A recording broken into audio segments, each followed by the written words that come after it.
This is Bruce Kirsch, founder of REFM.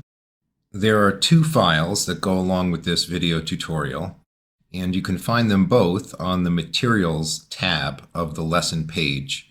One of the elements that is associated with doing a renovation is to have a better quality tenant, and therefore a better quality NOI. Maybe you can punch some windows over here to bring more natural light into the room, those types of things.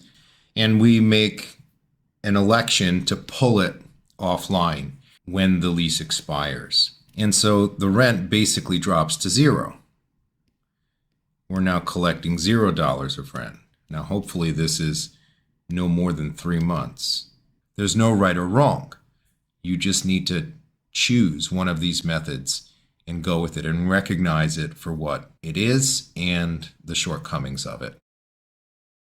The way we've set up the tutorial, we have a duplicate set of tabs to the existing model.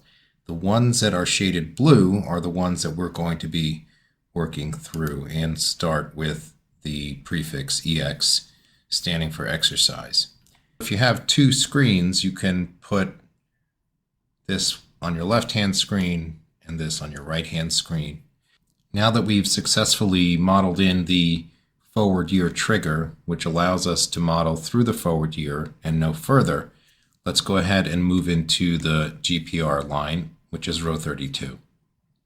For the non-revenue units, we can run an index match to the tables that sit on the left to pull the correct number of units for each year. But we also need to assign the correct loss of rent based on the type of unit that the non-revenue units are. If we take a look back to the Assumptions tab, these graphs are now live, and we see the impact of the renovation program on the NOI in years 1 through 3, followed by stabilization and that more smooth growth.